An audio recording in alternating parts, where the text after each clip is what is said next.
Bem-vindos ao podcast Alavancados, o podcast que fala dos bastidores do mercado financeiro. Eu sou o Dan Cohen e hoje aqui comigo, simplesmente o rei das recuperações judiciais, com mais de 270 casos na bagagem. É muita história boa para contar. Mas antes a gente vai rodar a vinheta. Por isso, follow the money e fica comigo.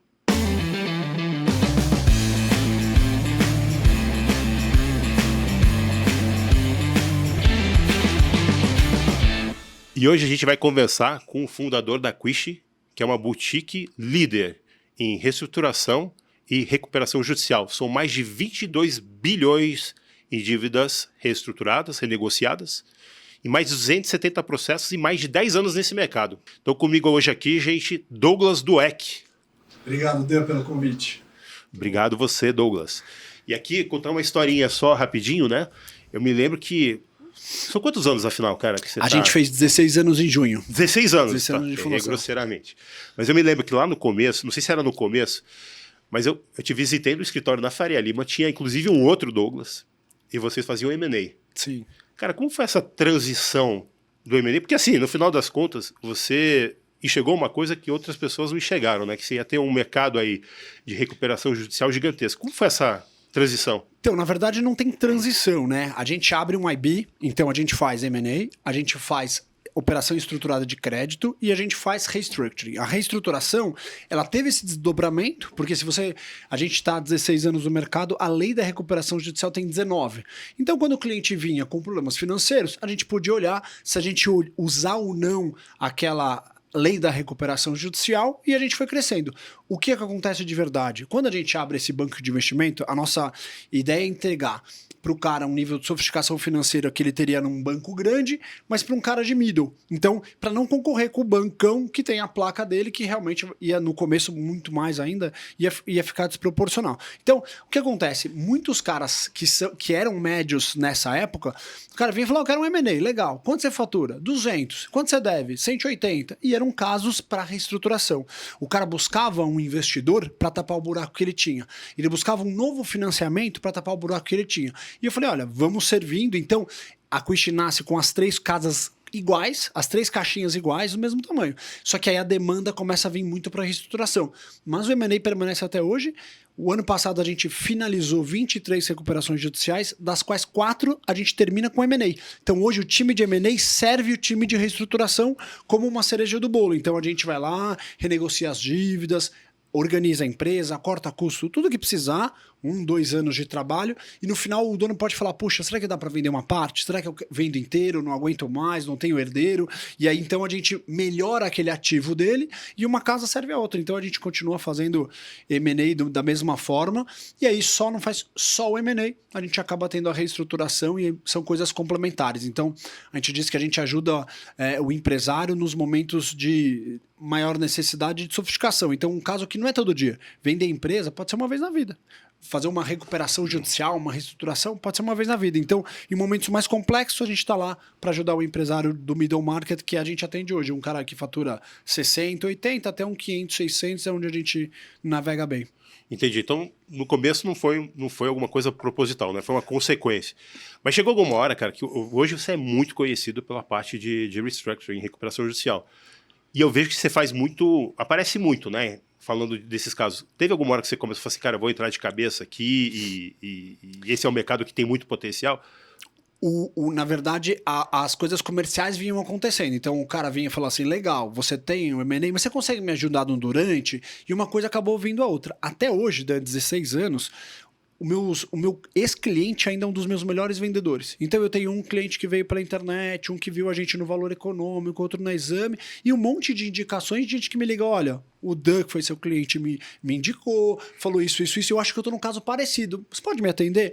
O cara já vem 50% pronto. E aí, talvez pelo número de recuperações, de reestruturações serem maior do que do M&A, vem mais gente indicada com esse foco. E aí, realmente, a gente... Então, eu fico fazendo muita coisa já há bastante tempo, redes sociais e etc. Então, tenho lá 50 mil seguidores de um assunto chato pra dedéu. Não tô falando não fazendo dancinha. Exato. Né? Então, recuperação judicial, se você tá com problema. Então, e a gente teve várias fases disso acontecendo. Então, para te dar uma ideia, a gente foi um dos maiores assessores da Lava Jato. Eu atendi 7 de 21 investigados na Lava Jato. Então, disso, muitas construtoras de obra pública, civil, Minha Casa Minha Vida, dragagem, drenagem, o que você imaginar.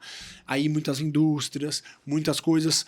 Aí, há 7 anos atrás, a gente foi pro agronegócio. Ninguém queria fazer. E no agronegócio, a recuperação judicial, a lei da recuperação judicial só podia para empresas. Então quem era? Usina de cana-de-açúcar, uma revenda de insumo e uma sementeira. Os caras que têm ali CNPJ. A grande maioria, que era o produtor rural, Pessoa física, né? ainda não podia pedir recuperação judicial. Na verdade, assim, a lei tinha um limbo. Não diz nem que sim, nem que não. Por quê? Ele tem uma... Aí eu falava assim, olha, a gente visitava, o cara falava, olha, eu tô com um problema. Eu falava, como é que o senhor tá? Olha, eu sou produtor rural, eu devo 100 milhões, eu tenho 100 funcionários, tenho uma fazenda grande aqui no Mato Grosso, em Goiás, a gente tá em todos os estados hoje. Então a gente motivou, falou, olha, você tem uma atividade comercial, por mais que não tenha um CNPJ, você de fato é, mas não de direito no papel, e a gente foi um dos que ajudou a modificar essa lei. Então, vários casos vão passando, né, tribunal, chega em Brasília até pacificar isso. De 2020 para 2021, a lei é modificada, tem um aditivo na lei, e o produtor rural, pessoa física, pode fazer recuperação judicial. A gente já estava lá em 10 e a gente atendeu hoje mais de 70 produtores rurais. Hoje a gente é disparado maior no agronegócio por isso. Então, a gente não é que a gente procurou, mas eu ia lá e falava, olha, se o senhor precisar de dinheiro, eu tenho, na minha área de captação de recursos, e se o senhor precisar de reestruturação, te ajudo também. E aí, tiveram várias fases, tem uma seca de um lugar, muita chuva no outro. Hoje, a gente está aqui em novembro de 2024. Esse ano a gente teve um aumento de 550% no número de recuperações judiciais do agro. Por quê? O mercado está todo ruim, não é? Num estado ou no outro. Então, a soja caiu muito o preço, voltou depois de uma loucura de pandemia, e existe uma bolha de crédito no agro. Muita gente deu dinheiro no agro e as contas estão impagáveis. Muita gente está usando a recuperação judicial. Tem um caso engraçado. A saúde. Saúde. A gente esqueceu de brindar aqui. Não, tá brindado. Vamos lá. Tem um caso engraçado. Diga. Uma grande revenda pediu recuperação judicial agora. Recentemente, Sim. com uma dívida de 4,5 bi. Ela fazia um comunicado assim, comunicados.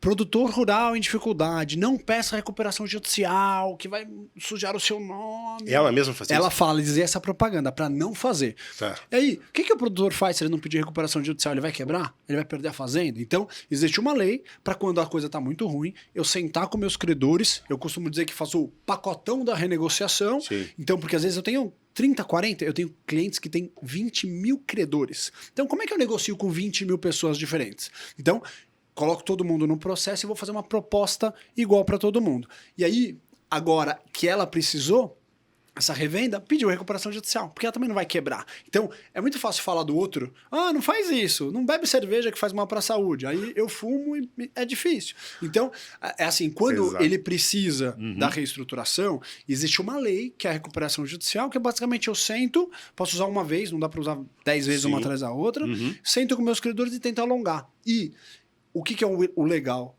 É a vontade da maioria. Então, se eu tenho 100 pessoas, dificilmente eu vou agradar 100.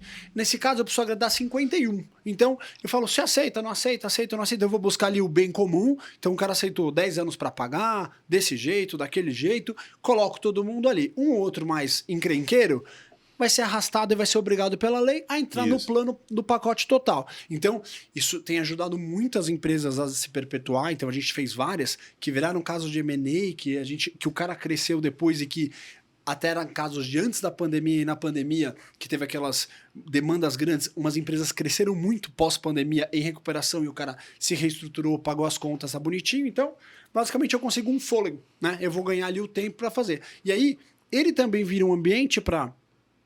A lei tem uma coisa que é prioridade de crédito. Se eu tô ali devendo 100 milhões de reais e você fala, me dá mais 1 milhão, você fala, poxa, mas eu vou ser o 101 no final da fila. Eu até queria te emprestar 1 milhão, mas difícil.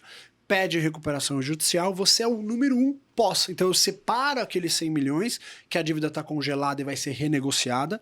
Congelada não tem mais juros e multas, então se eu mal conseguir pagar o principal, como é que essa conta vai crescendo? Congelei. E se alguém me emprestar um dinheiro novo pós-recuperação, eu tenho esse dinheiro protegido. E aí eu posso utilizar ele, eu vou ter que pagar ele normalmente. Então, tem um caso interessante em relação a isso. Se você ali olhar também uns 3, 4 meses atrás, Odebrecht Engenharia pede recuperação judicial. Aí a notícia é assim, Odebrecht Engenharia pede recuperação judicial e aprova a DIP de 650 milhões. Então, algum credor falou assim, olha, eu te empresto dinheiro, mas na condição de você me separar o velho do novo. Eu não consigo me misturar aí. Amanhã, se você tiver um problema, você vai pedir recuperação judicial? Ah, não vou. Vai pedir recuperação judicial e eu vou estar no bolo. Então, pede e eu te dou um dinheiro novo. Então, esse mercado financeiro de empresas e fundos buscando empresas para comprar, que teoricamente está comprando na baixa, é um momento bom de entrada, se você acha a empresa boa, etc. Ela pode estar endividada, mas ela pode ser boa operacionalmente. Então, tem muitos fundos buscando hoje o que a gente chama de distressed M&A, então comprar um cara apertado, barato, então você não vai pagar o preço super caro, e fundos emprestando dinheiro novo para essas recuperações para poder movimentar. Então, hoje a gente quase não tinha quando eu fundei a Quish. Cara, assim, hoje eu vejo na Finpass, tem muito FDIC que ele olha o estado da empresa e fala assim, cara, vamos esperar entre a recuperação judicial e aí a gente volta a se conversar, porque o momento mais perigoso de você emprestar dinheiro para a empresa é antes dela fazer o filing. Eu falo isso todo dia. Você tem 3 pontos. Um cara que é muito bom de crédito, um cara que é cinzento. Você não sabe se vai pra frente ou vai pra trás. Ele pode ir bem, como ele pode quebrar amanhã. Ele tá cinzento, não dá pra eu entrar, tá nebuloso. E em recuperação judicial. Em recuperação judicial, ele é melhor do que o cinzento. Porque eu já sei que ele tá em tratamento. Eu já sei o que vai acontecer. E se eu der pós-recuperação, eu tô protegido. Eu combinei com ele que vai me pagar em 12 parcelas, é 12 parcelas. Então, o mercado aprendeu isso, né? Então a gente tem aí muitos casos, como eu tô falando do Odebrecht, mas muitas empresas grandes usaram a recuperação, estão funcionando e o mercado se adaptou. Então hoje tem, vamos dizer, dinheiro para todos os riscos, mas o cara que vai querer financiar um inadimplente, que é alguém em recuperação judicial, ele fala, olha, eu entro, mas eu quero ser separado já na parte nova. Então, muitas empresas também ficam nessa, eu não penso em recuperação, mas não saio do lugar. Cara, isso é interessante, você falou do cinzento, até eu tinha pensado aqui, eu tenho muita empresa hoje que o cara não está em recuperação judicial, está buscando crédito, mas não tem crédito, né, para essa empresa. O banco, por alguma razão, não dá crédito. E essa empresa, cara, ela passa 1, 2, 3 meses, começa a dar aqueles red flags, né? O cara começa a atrasar a primeira dívida, começa a atrasar fornecedor. E eu te pergunto, cara, qual o momento do cara fazer o filing para uma RJ, né? É nesse momento que ele tem que fazer, porque eu acho que deve ter muita empresa que chega atrasada também, né? Sim, sim. Mas qual é o momento ideal, cara? Você tem 2 coisas. Você falou, os bancos começam a não dar crédito. A gente tem um problema sério nesse sistema de banco, não necessariamente do fundo. Os bancos todos estão na mesma regra da Basileia, na mesma regra do Banco Central. Eles vão na mesma cartilha.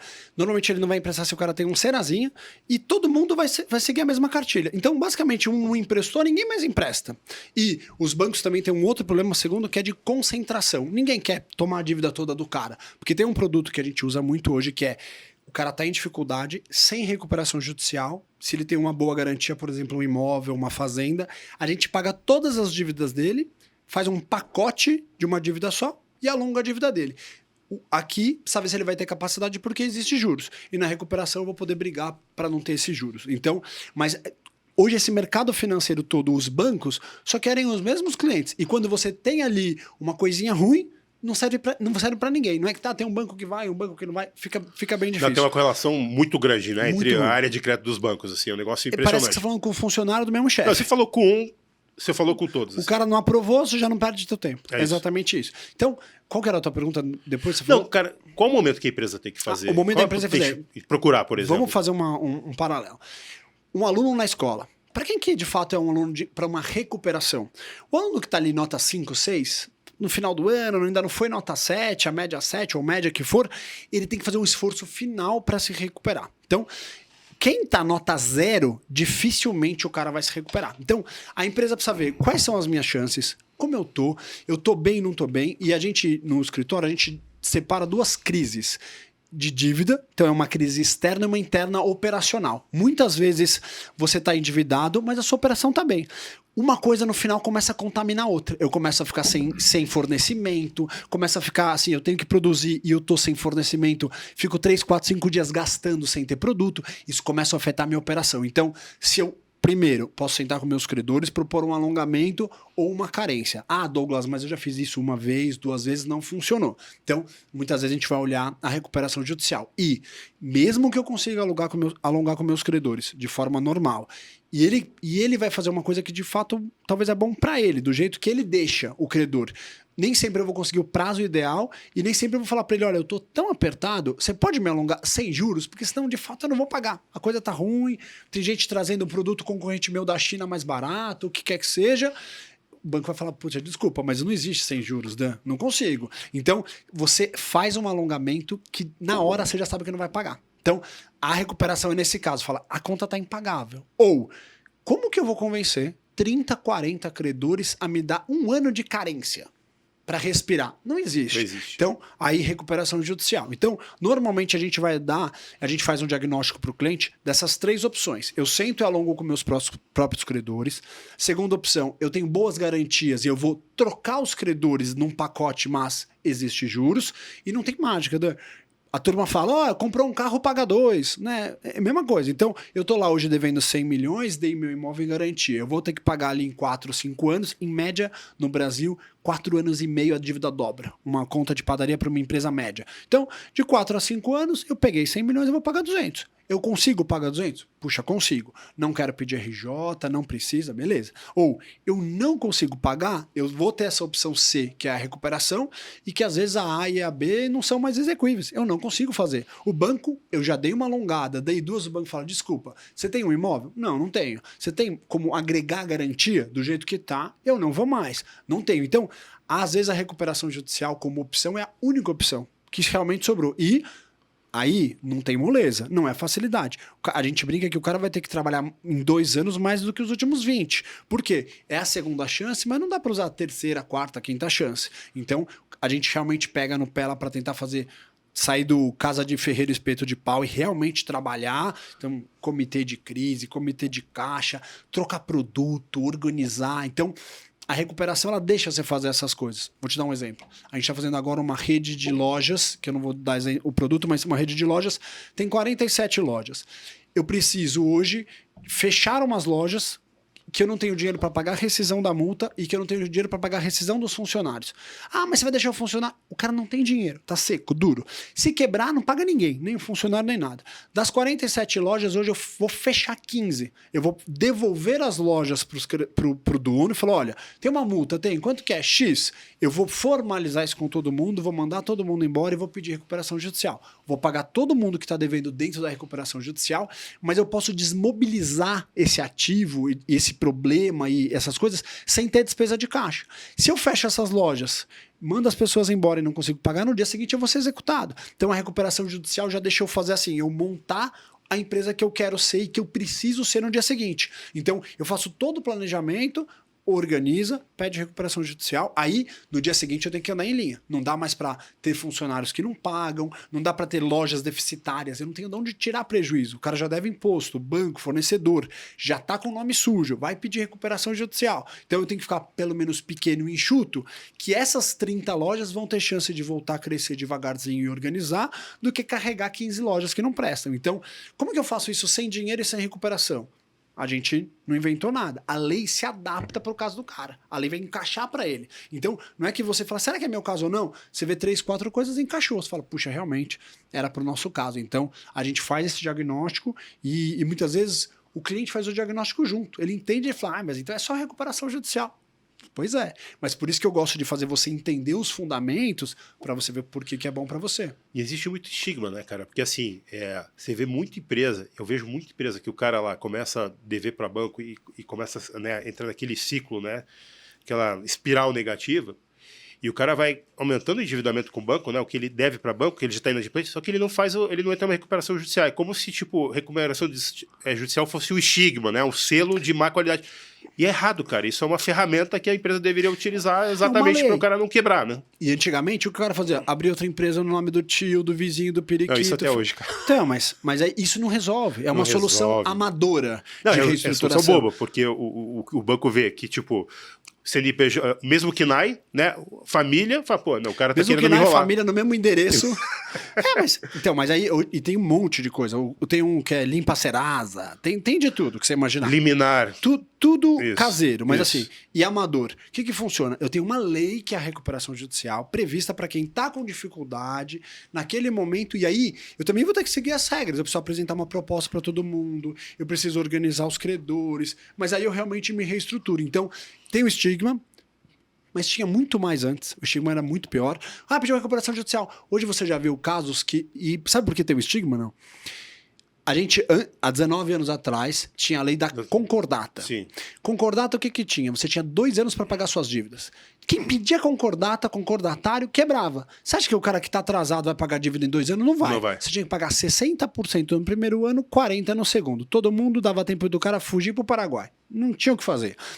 Aí, no caso Varig, em 2005, muda a lei e falam, como é que a Varig, se eu não me engano, na época era 8,5 bi de dívida. Como é que a Varig vai pagar 8,5 bi de dívida em 2 anos? Não vai. Mudaram a lei e agora cada um faz um plano que se adapta para o seu bolso. Legal. Então eu vou lá, vou propor banco, dá para ser 10, 15, 20, vai para cima, vai para baixo. Posso, com a autorização do juiz, vender ativos. Juiz, posso vender esse imóvel e pagar os credores como entrada e a venda do imóvel, mais tantas parcelas, que sem a recuperação, cheio de Serasa, quem vai comprar meu imóvel todo sujo? Com a autorização do juiz, eu tenho um monte de facilidades. Então, a lei foi feita para ajudar uma empresa nessas condições. E o estigma real, ruim, é se você quebrar. Se você tá lá, vou dar um exemplo desses fazendeiros que a gente está fazendo bastante agora. Você tem a fazenda em garantia para um banco e um monte de gente sem garantia. O banco tomou sua fazenda, que você não quis pedir recuperação judicial, o banco resolveu o problema dele e você continuou com um monte de dívida que não tinha garantia. Como você vai pagar?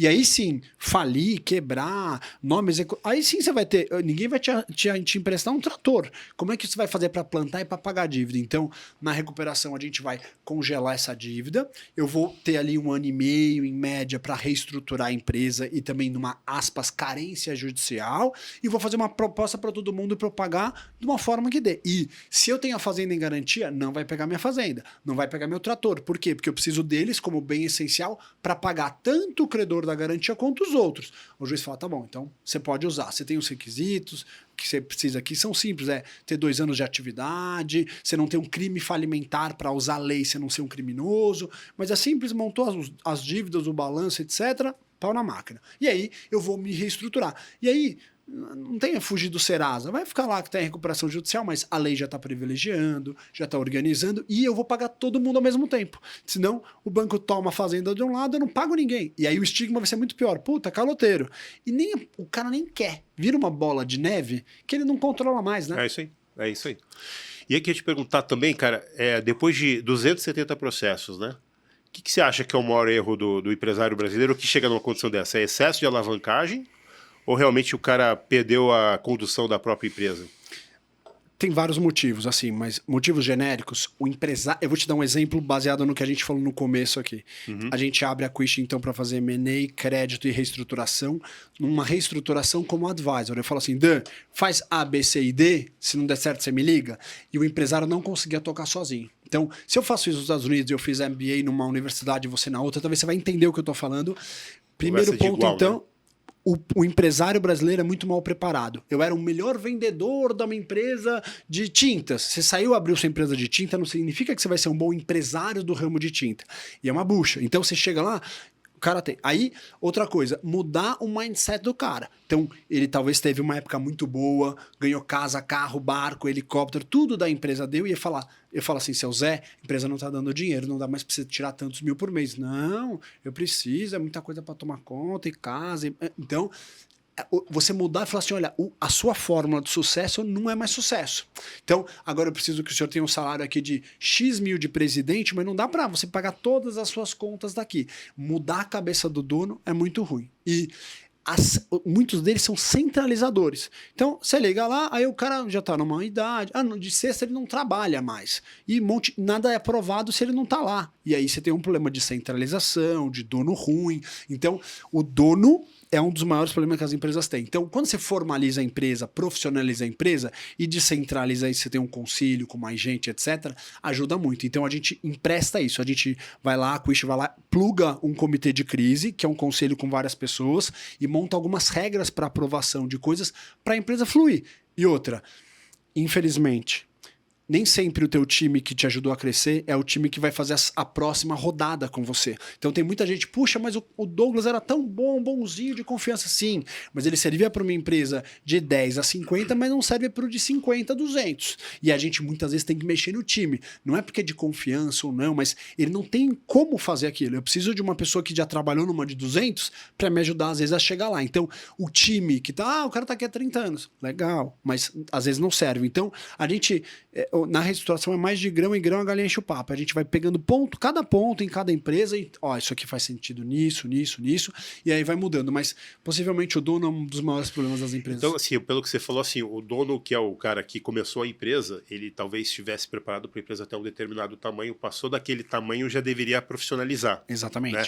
Porque tem muito dono de empresa que o cara antes era um grande vendedor. Né? Sim. E aí, como grande vendedor, ele não pensa em número de SKU, a margem de lucro de cada produto, ele quer vender, né? Sim.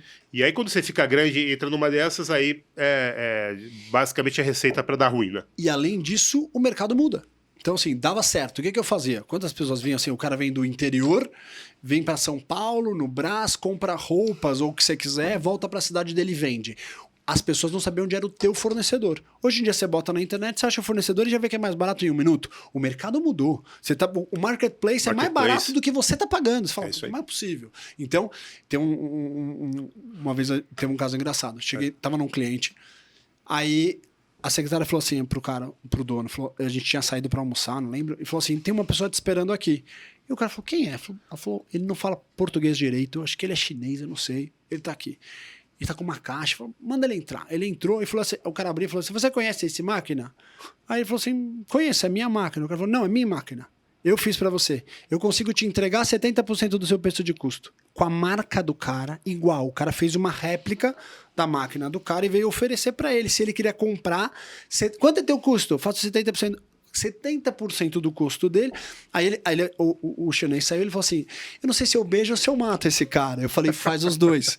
Vamos descentralizar um pouco, porque quando tem problema de importação, dumping, lá ficar parado, você vai ter problema, mas a gente pode fazer um pouco, testar a qualidade, ver se dá problema, assistência. O mercado muda. Então, o cara veio e copiou a máquina dele e faz mais barato do que ele mesmo. É o mercado. Então, hoje mundial, você também, a mesma coisa que eu estava falando da China, você acha o equipamento na China. Você fala, poxa, o cara faz a garrafa igualzinha, mais barata que a minha. Então, o mercado mudou, o cara precisa se adaptar. E às vezes é difícil, Dan. O ego do cara já tá daquele tamanho. É gigante. E a fórmula, para ele entender que a fórmula que dava certo, que ele achava que era o bambambam, não dá mais, é muito difícil. E aí a gente vai, olha, Tandy, vem, a gente pega na mão e vai aos poucos fazendo uma desintoxicação. Mas é difícil. E o cara deixa? Muitos deixam porque nesse ambiente de recuperação judicial, aí teve o ego abalado. O ego já tá meio amassado, ele né? teve que saber, Acontece, todo mundo sabe, o banco liga, o outro... Mas aí é muito mais bonita a história que a gente vai contar daqui a um ano, que ele saiu de lá, do que ele quebrar. Então, hoje, eu tô escrevendo um livro agora, tô na metade, que eu não tenho tempo pra mais nada, mas... E é pra, assim... casos de reestruturação, para o cara ler, talvez se identificar, que é para um empresário. Tipo, e todo mundo que tem recuperação tem um fantasma, não passo por isso, o outro por aquilo. Então, assim, será que você conhece mesmo uma recuperação judicial para saber se você quer ou não quer? E por que você não quer? Muitos falam, Douglas, você me explicou de um jeito que eu nunca tinha escutado. E no dia a dia, os meandros, você já me explicou, eu estou um pouco mais confortável.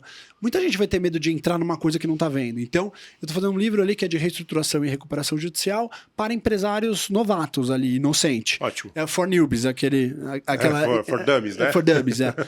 Aí, que é pro cara ler e falar, não sei. É essencial, né, cara? Essencial, e assim, na escola de administração, na escola de economia, ninguém ensina reestruturação. Só ensina a crescer. Você cresce, a projeção, tô crescendo. Professor, e se eu tiver negativo no meio, o banco na minha porta? Sai da sala. Eu falo assim, essa aula ainda não tem. Mas é verdade, você cresce para fazer projeção de crescimento, não tem projeção reduzindo para reestruturar. Então, ok, faz parte, mas na hora que o cara vem, ele vem muito cru. Foi 20 anos de coisa. Aí, o banco que você estava comentando, tem um problema também. E aí você tem hoje FDIC, um monte de gente na mesma. Quando há 2 anos e meio, mais ou menos, acho que final de 22, a gente tinha Selic a 2. E aí os bancos jorravam dinheiro nas empresas, colocavam dinheiro nas empresas, falavam, como é que deu dinheiro nessa empresa já em dificuldade, já com problema. Então, quando o mercado está muito líquido, ele precisa derramar esse dinheiro em algum lugar e acaba dando dinheiro que você fala, essa empresa não merecia, tem 100 milhões de dívida, tem 200. Aí eu falei, empresário, e como que foi isso? O cara batia aqui na porta e me oferecia. Tinha FGI também em 2021, né? FGI foi... Colheita maldita, né, cara? Os caras semearam um negócio... Mas eu vou te falar por que ele, de alguma forma, funcionou. Na pandemia, eu falei, todas as empresas vão explodir. E realmente ia explodir. Algumas, o que aconteceu com o FGI? Ele separou a explosão. Ele picou a explosão. Muitas que estavam em dificuldade continuaram em dificuldade, só que aí o cara tem problema em 2021, o outro em 2022, o outro em 2023, e eu tô pedindo recuperação em 2024 e o cara ainda tem FGI. Então, ele deu uma parcelada no problema. Ele segurou o problema. Segurou o problema, porque do jeito que ia ser muito ruim. Mas agora, quem está pagando isso? O governo. É dinheiro do cidadão, é dinheiro do BNDES. Então, para quem não conhece o CFGI, o governo fez algumas linhas de dinheiro do BNDES para pequenas empresas repassada pelos bancos. Então, dava 1 milhão de um, 1 milhão de outro, 1 milhão de outro, e aí funcionava e ajudava garantia, as empresas. né? Então, os bancos, tipo, análise de O banco podia dar o dinheiro sem problema, que o BNDES era o garantidor. Isso. Então, assim, banco, pode dar o dinheiro que se você tiver problema eu te cubro. Então, os bancos facilitaram esse acesso a crédito. E, assim, tinha cliente que a gente estava naquele momento para pedir recuperação judicial, o cara devia 7 bancos. O cara falou, Douglas, você não vai acreditar. E assim, contratado com a gente. Veio um banco aqui e me deu dinheiro. Veio aqui, ele falou, Douglas, segura um pouco essa recuperação judicial aí. Sério, cara. O cara pronto para recuperação judicial, o banco fala. Ele falou, Douglas, o que eu faço? Eu queria cancelar, posso não te pagar? Eu falei, não tem problema, não quer fazer, não tem problema. Tá aqui o contrato, sem multa, tal. 1 ano e meio depois, amiga, Douglas, inevitavelmente o meu problema tá aqui, o dinheiro não tá... E eu acho que tinha lá 6 meses de carência no FGI, umas coisas assim.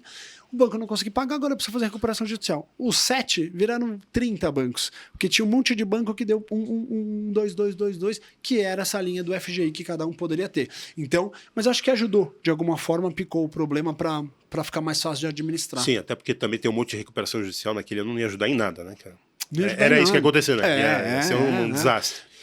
E aí manteve emprego, tem uma série de coisas foi que... E algumas empresas pode ser, a gente não vai conseguir medir essa estatística, porque a gente não vai ter essa amostragem, mas algumas empresas pode ser que o FGI rolou o cara e ele foi bem depois. Então... Não, concordo. É que assim, o que eu via naquele assim, foi uma época que tinha muita liquidez de conseguir fazer muito crédito.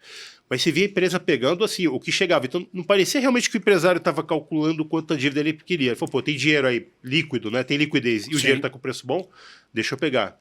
Aí 2 anos depois o CDI vai de 2 para... Esse é o ponto. CDI era 2, o cara falava um CDI mais 5, era 7%. Tá ótimo, né? Não tem como não pegar. É isso. Empresta na porta. E hoje come uma boa parte da margem dele, né, cara? Hoje em dia, assim, o Brasil é um mundo à parte. Você pega qualquer livro de administração americana, diz que o bom é ter capital de terceiro menos do que o capital próprio. Aqui, isso não faz sentido. Não faz sentido. Porque você tem lá... Imagina só, numa coisa simples, eu preciso pegar dinheiro do banco para ganhar um pouco de dinheiro, pagar ele e ainda sobrar um pouco para mim. Eu não consigo fazer isso. Então, numa condição normal, eu vou aproveitar algumas oportunidades que eu não tinha, só com o meu dinheiro eu não conseguiria, eu vou pagar o banco e vou ficar com uma diferença. Aqui, como é que o cara fica com a diferença? É muito difícil. E deixa eu falar, eu vi uma entrevista sua que você fala que você chega a recusar a empresa, né? Porque no final você está no business de credibilidade, né? Você tem que ter credibilidade com o empresário, inclusive com as instituições financeiras, né? Total. Que tipo de empresa você recusa, cara? Então, assim, tem algumas empresas que a gente recusa que se você vai entender, assim, vou dar um exemplo, perto dessa, assim, a gente atendeu muita gente, então, nessa época da Lava Jato. O cara tá bem intencionado, fala assim, o que você quer fazer? Eu quero pedir uma recuperação judicial para dar tempo de eu fugir pro Paraguai, que eu tava falando. Então, não é o cara que a gente quer atender. Graças a Deus, hoje, um a mais ou a menos, depois de 270 recuperações, não muda nada. Mas eu quero um histórico bom. E isso também me ajuda. Com o dinheiro que a gente traz de fora, ele pode virar uma oportunidade que sai da minha caixinha de reestruturação e vai para uma caixinha de M&A, que eu vou trazer um investidor. Ele é um produto que ele funciona no escritório durante muitos anos, inclusive. Tem cliente que a gente está lá há 4, 5, 6 anos. Estou no conselho, a gente muda o serviço que ele tem, porque ele também não quer, às vezes, ficar sozinho depois que o comitê sai, que a recuperação sai. Então, uma empresa que o cara não tem uma visão de médio e longo prazo, por padrão, assim, e que o cara quer fazer sacanagem no mercado, e o cara fala, olha, meu negócio não tem como pagar. Eu vou te dar um exemplo de um recente que veio. Eu falei assim, o que o senhor faz? Eu vendo isso, aquilo, não vou dar exemplo, mas vendo isso, aquilo. Quanto o senhor deve? Devo 30 de fornecedor, e de banco? Um banco com 50. Eu falei, e de trabalhista? Não, trabalhista não tenho nada. E impostos? Puta, impostos. Aí ele tava com o cara do lado, quanto a gente deve de imposto? 380, né? Eu falei assim, o senhor nunca pagou imposto na vida, né? Ele falou, não, nunca. Com uma cara lavada, assim, não, nunca. Aí eu falei assim, olha, veja bem, como é que eu vendo o senhor? Como é que eu faço isso? Eu falei, o senhor está fazendo a transação tributária, assim, assado? Não, imposto, deixa que a gente vai administrando, sempre foi assim, a gente cresceu nisso. Hoje, daqui 2 anos, quando eu terminar a recuperação, eu tenho que estar com meus impostos em dia, que pode ser um parcelamento, mas começar a pagar. Então você olha ali, não me parece que ele está bem intencionado, ele nunca pagou imposto por contumaz, que é o padrão dele. Não é, eu queria muito, tá difícil. O modelo de negócios dele inclui não pagar o imposto, né? Exatamente, é só dar margem porque eu consigo roubar um imposto. Mas assim, eu tenho vários clientes, a gente fez, hoje em dia tem um negócio de uma transação tributária ou transação individual, onde o governo, em vez de dar aquele velho, vou dar um exemplo lá, 60 meses para pagar, que tinha lá o PERT, PREP, você pode fazer uma transação. Num caso desse que você está em recuperação judicial, eu faço uma negociação. A gente fez muitas desses últimos meses. Pode dar um haircut, alguma coisa Pode dar um haircut. O que o governo faz? Ele consegue tirar muitas vezes multas e juros, aproveitar prejuízo que você tenha no balanço, porque a empresa ficou gerando prejuízo, dá para você falar, olha, eu tive prejuízo nesses anos e abater, e às vezes alongar isso em mais 120, 140 meses. A gente fez vários muito legais para as empresas, que o cara está bem intencionado. Então, se esse cara fala, olha, infelizmente eu nunca consegui pagar imposto, muito difícil, mas tem casos, pode ser que eu ia olhar lá, que dos 380 milhões hoje, 100 é multa e juros, tinha prejuízo, tem coisa... A gente dá a solução também para essa parte da reestruturação. Só que ele não estava bem intencionado. Ele falou, não sei, talvez isso é uma coisa para a gente ir administrando e lá na frente. Então, onde esse cara vai me levar? Ele me dá trabalho, ele bota a nossa credibilidade lá, amanhã tirou um pouco a água no nariz, vai ficar muito... Ele não está acostumado a pagar o governo. Imagina, ele vai me pagar ou pagar os credores novos que a gente colocar lá. Então, o cara que a gente nega é esse, assim, o cara não está bem intencionado. Ele não precisa de ajuda para fazer coisa errada. Deixa ele fazer sozinho. E o cara acha que ninguém... Assim, eu vejo também muito mercado de crédito, né? O cara mal intencionado, entrando com liminar no Serasa. Só que todo mundo se fala nesse mercado, né? É o tiro no próprio... Assim, o cara mal intencionado, ele tá dando um tiro no próprio pé. Né? Sem... Todo mundo que presta sabe da liminar do Serasa. Então, eu vou te dar um exemplo. Eu não sei, essa liminar do Serasa, assim, se você entra lá no Serasa e você fosse zero, parece assim, nada consta, 0,0. Não, todos fingem que já sabem.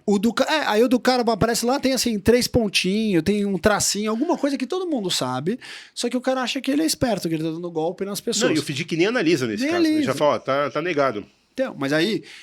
Não dá essa coisa de tentar ser esperto. E se o cara não tá tentando ser esperto, tá tentando realmente se reestruturar, tem muita solução. Isso que eu tô falando, o governo já tem, para quem tá em recuperação judicial, que vira a linha D, que é um crédito difícil ou impossível recuperação, você faz grandes negociações. Sim. E você pode ter, eu já vi casos aqui de 400 milhões reduzir para 100 e parcelar em 144 vezes.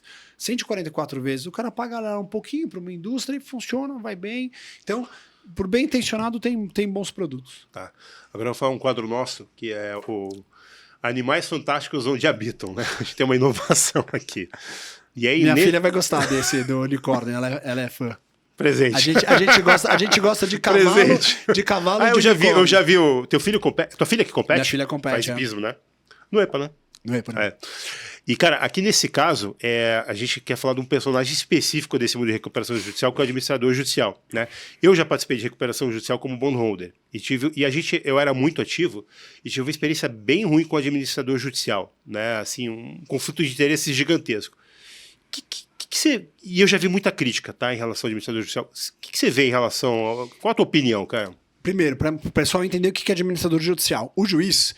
Imagina que você chega lá e pede uma recuperação judicial numa cidade pequena. Ele julga se o cara matou o vizinho, roubou a galinha e uma recuperação judicial de uma empresa importante na cidade. Então, o que ele faz? Ele vai destacar um cara que é o administrador do processo judicial e não da empresa. Então, ele contrata um secretário especializado. No começo, muitos administradores judiciais eram advogados, um cara da cidade. Hoje existe empresa especializada e o juiz nomeia aquele cara. E assim, ele, de fato, ele tá ali para poder fiscalizar as coisas. Então, ele é o juiz do futebol. Ele não vai nem fazer gol, mas também não dá para você fazer coisa errada que ele vai fiscalizar. Nossa experiência com os administradores de verdade, é ótima, porque a gente vai lá e mostra 110% que o cara tá pedindo. Ah, tem isso aqui, temos isso. Por quê? Porque eu tô na empresa, a gente já tem ali um raio-x de dentro para fora. Agora, talvez ele não vai conseguir ser com todos os... tava te falando no começo que eu tenho uma empresa que tem 20 mil credores. Então tem gente que não acaba mais. Como que o cara vai atender todo mundo e falar, olha o meu problema? Então... talvez ele nem ganhe para isso, e aí a sua reclamação eu já escutei várias vezes. Então, o administrador judicial não me atende direito, ele atende e fala assim, bota no processo, e desligava na cara do cara. Então, realmente, tem alguns casos que o cara talvez não vai ser muito gentil, mas ele tá lá para fiscalizar. Quando peço recuperação judicial, eu vou declarar minhas dívidas. Eu devo 1 milhão pro Dan. Aí o Dan vai lá e fala, não é 1 milhão, é 1.200.000 aqui o contrato. Quem vai olhar isso é o administrador judicial. Fala, olha, realmente o contrato tá dando 1.200.000. Aí eu vou falar, não, eu tenho o Pix que eu paguei 200. Ah, então ele vai discutir. Por quê? Senão o juiz não trabalha mais. Se ele ficar só olhando a discussão picuinha de cada um. Quando é um caso que não tem prova, o administrador vai jogar realmente pro juiz julgar, e aí você vai ter vários processinhos dentro de um processo de recuperação judicial, o que é super normal. Mas então ele é uma figura que tá ali e funciona para regular. E sem ele seria uma zona completa. Então, a gente hoje fala super bem com vários administradores e eles estão se profissionalizando. Então, ele tem ali um time hoje multidisciplinar, que ele é tanto advogado, quanto ele faz a parte financeira, entende a empresa, etc. Muitos já chamaram a gente e falaram, Douglas, tem uma empresa que a gente está lá, será que tem uma solução para ele? Você não tem um investidor, alguma coisa? Por quê? A recuperação judicial, se você olhar, é assim, falar, recuperação judicial, você acha que é uma coisa jurídica. O jurídico bota o cara em recuperação judicial, mas ele não termina a recuperação. Então, o que eu vou fazer aqui no durante é o que a nossa equipe financeira vai fazer, de reestruturar, de renegociar, alongar, para finalizar bem. Então, a gente trabalha junto com o time jurídico protegendo a gente para funcionar. E você também tem um monte de gente que pede recuperação só com um advogado e fica capenga. E o administrador judicial fala, poxa, não tem aquele. Ele fala, é porque ele não tem assessor financeiro, ele não tem essa caixa de ferramenta para reestruturar no dia a dia. Você só tirou a água do pescoço. Quando ele voltar para dentro da água... Então profissionalizou também, né? Porque profissionalizou muito. Eu fiz isso há 12 anos atrás e a minha impressão do cara era assim, muito profissionalizou muito. E antes quem era? A de grandes advogados, velho, xerifão, que era de confiança do juiz. Aí você fala, mas esse cara, eu entendo que ele é de confiança do juiz, mas ele não sabe, não tem ideia de eu falar para ele de balanço, de dívida, disso, daquilo. Hoje tá muito melhor. Então tem congresso, tem associação de recuperação dos administradores judiciais, gente precisa. Então tá muito, muito melhor e tá funcionando bem. Esse mercado todo se adaptou e tá crescendo. Então há 19 anos não tinha recuperação judicial. Todo esse mercado ele sai desse começo. Os próprios hoje a gente tem fundos de compra de crédito podre para reestruturar uma empresa. Quando a gente começou não tinha fundos, a gente trazia investidores particulares. Fala, quer pagar a dívida da empresa aqui? O banco está fazendo de 10 por 2. Você refinancia 2 para ele? Não, isso é muito complicado. Aí surgem vários fundos pequenos, vão crescendo. Hoje tem 500. Hoje você virou paleta mexicana no mercado paleta financeiro. Mexicana, né? Special de distress. Todo dia Special Seats, Distress, todo mundo. Por quê? Tem uma expectativa de ganhar, só que todo mundo hoje está querendo dividir o mesmo mercado.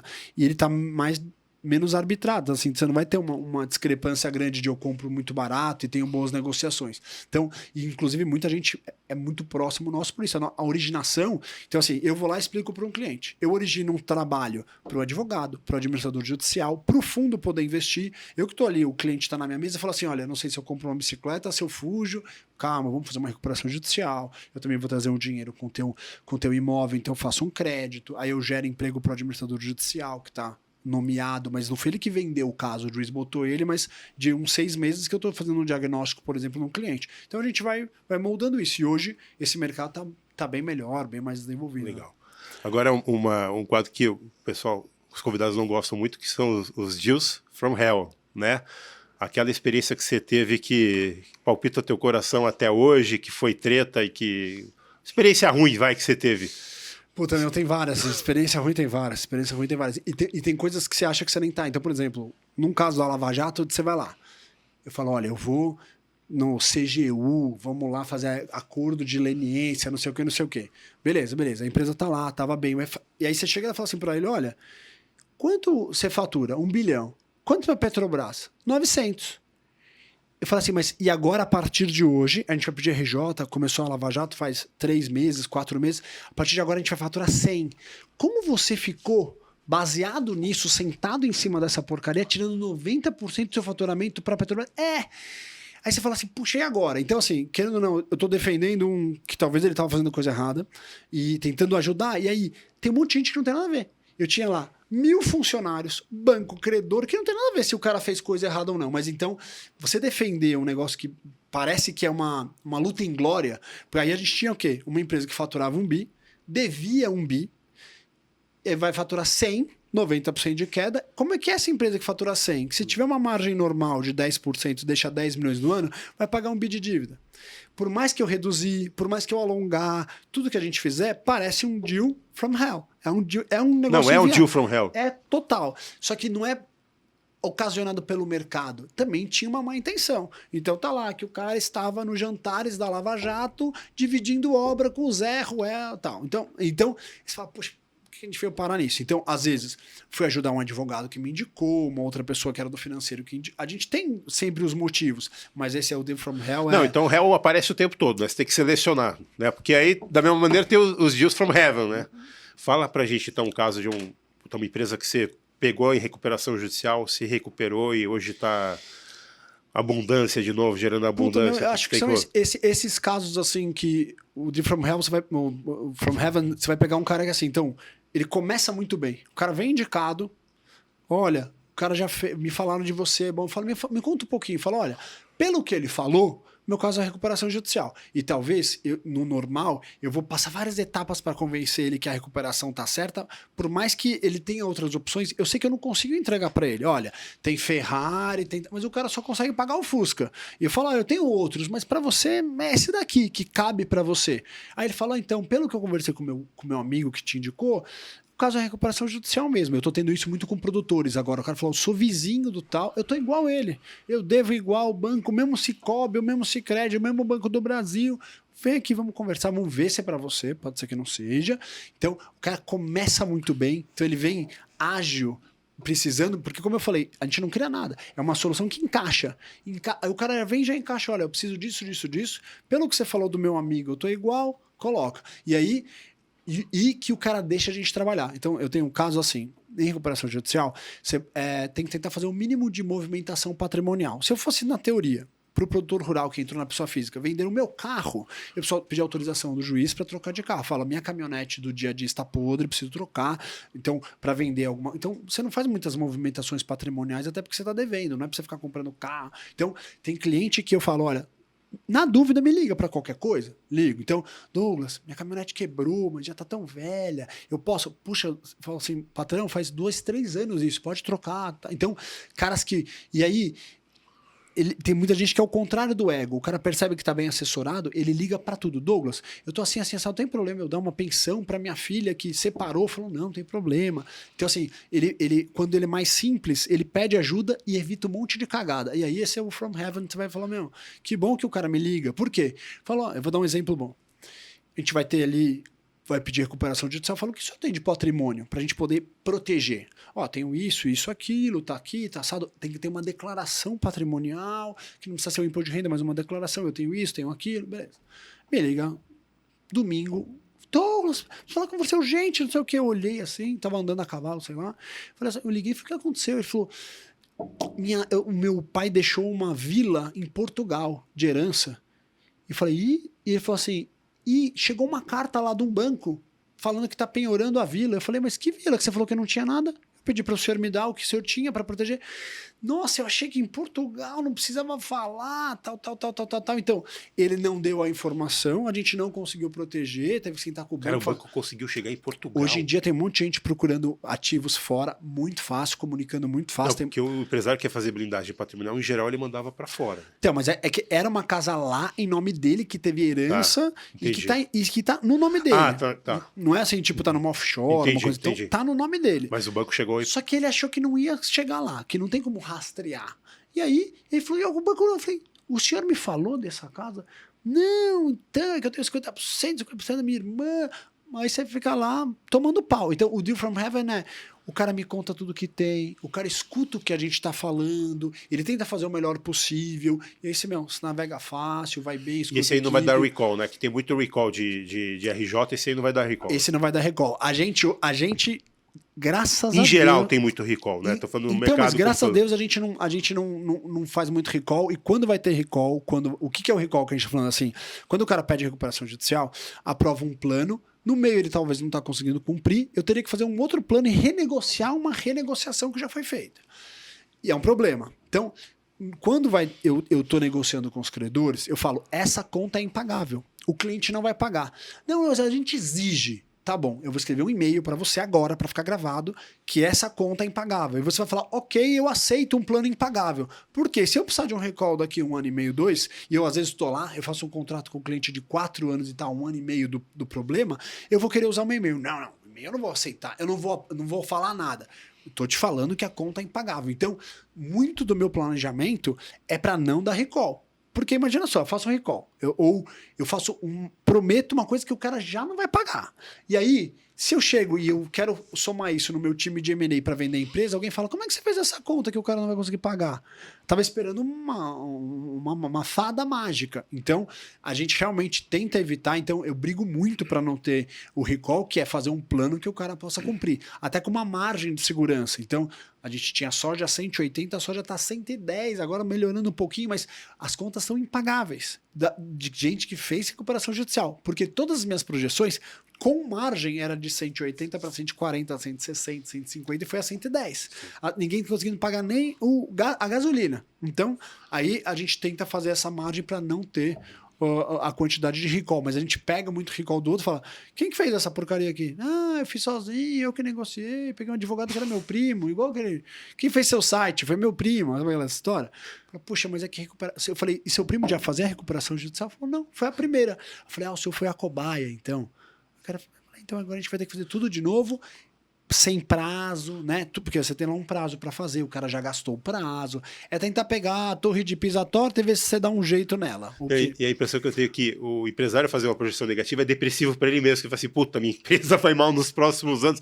Na verdade é o contrário, né, cara? Você quer fazer um plano que você não precise chegar pro banco e falar, puta, lembra aquilo que eu te prometi? Cara, não era bem assim. E depende de como você tá, o plano não é renegociável, né? Assim, a qualquer hora. Na teoria, eu não posso chegar pro banco e falar, olha, eu não vou conseguir pagar. Eu teria que chamar todo mundo nessa assembleia, na reunião dos credores e renegociar o plano. Pode ser que quem aprovou um dia não aprova no outro. Você vai volta pro zero. N fatores de risco. N fatores. Imagina isso que eu tô te falando. 20 mil credores. Aí eu fiz um acordo. Aí o cara falou, olha, o cara que fez o acordo com você aqui no banco não tá mais. Agora começa do zero. Então, a gente tenta fazer essa segurança exatamente para não ter o recall. Mas a gente pega um ou outro que precisa desse recall. E aí, às vezes eu jogo no banco. Eu falo, banco, como que você botou esse plano? Você tá vendo que o cara não consegue pagar? Você acha que ele conseguiria pagar? Imagina que esse meu cliente lá da Lava Jato de 1 bi, deve 1 bi, ele faturando 100 e você aprovou 1 bilhão para ele pagar em 10 anos. E eu já vi planos idênticos, assim. Falei, então, realmente o cara precisa do... E aí, Douglas, estamos se aproximando aqui mais do final do nosso episódio. Se você pudesse falar algumas novidades aí da Quiche, vender teu peixe, e você vai lançar um livro também, né? Quando tiver... Se depender de tempo, daqui uns 5 anos. Quando depender de tempo, quando eu me aposentar das recuperações, eu faço um livro de recuperação. Mas, então, assim, um projeto que a gente tem legal hoje... que eu já estou com ele já faz mais ou menos 1 ano e meio, já apresentei até num congresso que a gente teve de reestruturação ano passado, é tentar fazer um IPO de uma empresa em recuperação judicial. Então, o que é o IPO da empresa em recuperação judicial? Eu não vou sair para enganar investidores, investam na minha empresa, mas eu quero fazer o quê? Pega uma empresa que operacionalmente ela está viável, ela ficou positiva, ela entrega resultado, entrega EBITDA, bota um financeiro de mercado, bota uma auditoria, pega algumas casas de research para fazer o market making do cara, então acompanhar as ações e fala, credor, vamos fazer o seguinte, a gente vai pegar aqui, vamos dizer, uma empresa que fatura lá 300, 400 milhões, tem 200 de dívida. Vamos converter essas dívidas em ações, aportando isso na companhia? Se você é um banco que está desesperado e quer sair muito rápido, você bota no mercado para vender.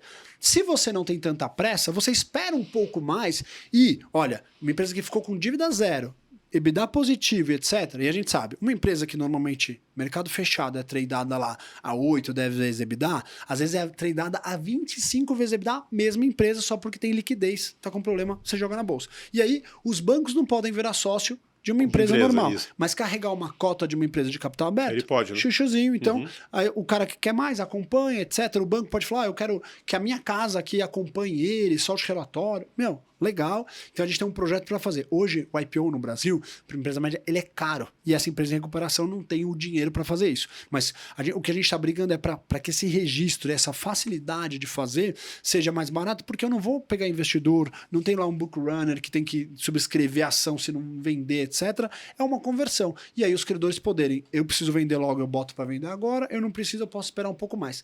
Eu acho que os bancos vão receber mais e melhor do que esperar 10 anos para pagar com tanto de deságio, que é o plano que a gente faz corriqueiramente. Então, ele é uma solução que traz valor para a companhia, valor para o meu cliente que ficou 50%, de uma empresa limpa, com balanço auditado, com gente acompanhando. Então, é uma cereja no bolo da recuperação judicial que a gente vem brigando num produto. E o empecilho hoje é preço, né? O empecilho hoje é preço. E a gente ainda tem, tem algumas dificuldades. A gente tem um projeto hoje na B3 rolando ideia, de cara, produto. Porque é isso, né? Aí volta um pouco de liquidez pro mercado, como você falou, o múltiplo no mercado. Talvez a gente vai, hoje, sem ser a B3, a gente tem um projeto lá nos novos produtos deles. Mas o Mubadala e mais um tem duas casas abrindo. Bolsa paralela, né? Tentando fazer a Nasdaq aqui, uma empresa menor. Talvez vai funcionar e eu consigo botar um produto pro cara para fazer. Por quê? Eu não tô gerando. Hoje, vou dar um exemplo. A partir de uns 15 milhões de custo para abrir um capital. Só para abrir o capital, eu não tenho 15 milhões para tirar de uma empresa em recuperação judicial nunca. Então, a gente vai ter... E muitos desses, você ainda tem gente que é muito patrimonialista. Então, você pega lá uma empresa que deve... Um produtor rural, que eu faço ele virar uma companhia. O cara deve 100, tem 400 milhões em fazenda, eu boto ele no mercado. Tem muita coisa legal para fazer. E dá acesso ao mercado de capitais. Tem uma ideia? Quantos bancos tem nos Estados Unidos? Tem uma ideia? Mais de 1.000. 4.500 bancos, mais ou menos, a última vez que eu eu olhei. Banco de bairro, quase, de tudo, né, cara? banco de bairro. No Brasil, você tem 40 bancos, não tem mercado para ninguém. Por isso tem espaço para FDIC, para agiota, matador, o que você quiser tem espaço. Porque não tem o dinheiro não tem para liquidez, o risco. Isso, isso. Cada um, sei lá, você vai ter. Você aumenta um pouco o risco, o cara vai fazendo. Tem o de bairro que faz a carteirinha e joga não, pro mas banco que a gente grande. falou no começo, todo mundo são 40 que se comportam da mesma maneira. Exatamente. Então, a gente não tem o mercado financeiro. E aí cabe, eu não tô brincando que eu tenho clientes que pegam dinheiro no agiota, 10% ao mês, tipo produtor rural. Ele colhe na safra em março. Aí ele tá sem dinheiro em dezembro. Janeiro ele pega um dinheiro para pagar 10% ao mês, que é só 30% até a safra. Por quê? Porque ele não tem acesso a crédito. Não tem alguém que fala, poxa, 3% ao mês eu faria, que eu sou um banco, um tal. Então a gente tem um mercado financeiro muito ruim. E aí, mesma coisa, se você olhar no Brasil do tamanho que é, para você ter uma ideia, Israel é do tamanho do Sergipe, tem mais do que o dobro de empresas de capital aberto na Bolsa de Israel do que tem aqui. Sim. Então aqui a gente tem 300 e pouco, lá tem 600 e pouco. E tudo tecnologia, né? Mas não importa. Você consegue pegar eu e você aqui falamos, vamos fazer uma empresa um sistema de tal coisa? Não, para abrir empresa também nos Estados Unidos demora um dia. De plaquinhas de unicórnio. Vamos. Eu consigo abrir o capital, não significa nada. Mas é uma empresa que tem lá mais responsabilidade, tem que publicar balança, governança e ajuda o mercado a ficar mais formalizado. Eu, se sou investidor, lá, eu prefiro uma debenture de uma startup em capital aberto, que mais alguém pode olhar se eu estou fazendo alguma coisa errada e acompanhar, do que investir no seu Zé lá na esquina. Não, você começa a ter cobertura de banco, você tem vários benefícios, né? Que a gente não tem. O mercado brasileiro... E é óbvio que os bancos não querem que tenha. Então, você tem grandes banqueiros brasileiros. No Brasil, é o único lugar que o banqueiro está no Bilionários da Forbes no topo. Você não tem outros banqueiros em outros lugares. Porque é uma mágica ser banqueiro aqui. Então, não é um negócio... Bem tocado é o melhor business do Brasil. Bem tocado é ele e o Pablo Escobar ali, pau a pau. Então, não, e dinheiro é uma droga, né? Porque empresário, quanto mais pode ter, mais ele vai tomar. Ele não para, né? Posso dar só mais um empréstimozinho? Não, eu já falei para vários empresários, falei assim, cara, isso aqui não é cocaína, você vai ter que pagar alguma hora. E a cocaína ainda cobra do cara também. Mas assim, a gente tem brincadeiras à parte. Você tá certíssimo, cara. Você tem um mercado muito sem acesso a crédito. Então, muitas vezes o que a gente fala, o cliente vem aqui, eu falo, olha, você tem um imóvel, vamos fazer uma reestruturação, um crédito que não tem recuperação judicial. Eu falo, você já falou com alguém? Mercado não, com A, com B. Eu falei, só. E o tal. Eu tenho uma lista de 50 fundos e investidores que o cara desconhece. Que a gente acaba sendo a ponte para conectar o cara no fundo. E tem fundos buscando crédito para um inadimplente, desse jeito de pagar todas as dívidas, encapsular a dívida e alongar, e o cara lá no meio do mato ou em tal lugar que não tem essa conexão. Então, ainda cabe no teu marketplace lá. Não, esse projeto aí do IPO achei, porra, promissor pra caramba, né? É uma solução que eu tô tentando. Porque várias vezes eu falei assim: a empresa é boa. Itaú, por que você não pega? Não, a gente não pode. Imagina que eu vou responder pela empresa. Nem sei se o cara tem problema de imposto, de não sei o quê. Então, eu consigo dar uma publicidade da empresa e o próprio Itaú carrega um monte de ações de alguém.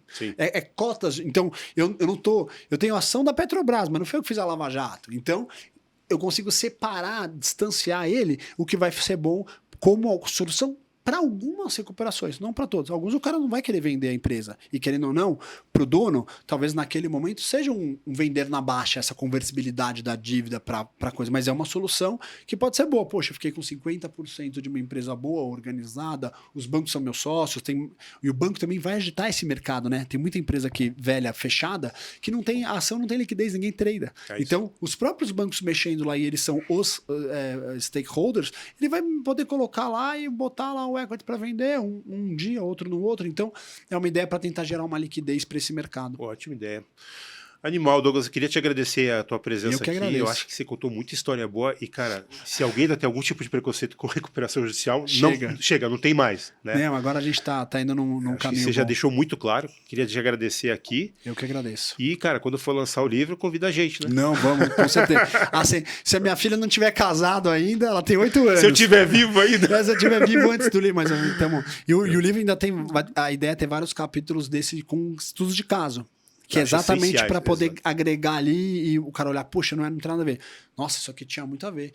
O dono não queria, por esse problema, dificuldade disso. Aí a gente tenta facilitar o mercado. Perfeito. Então, gente, se vocês gostaram aí da conversa, querem falar com o Douglas, vão falar com a Quish, precisam dos serviços dele, se identificaram, né, como uma empresa que potencialmente poderia utilizar a estratégia de recuperação judicial para si mesma, entre em contato com a gente, que a gente aqui vai te colocar em contato com o Douglas, tá? Show. Obrigado Obrigado e a você. até a próxima. Até a próxima.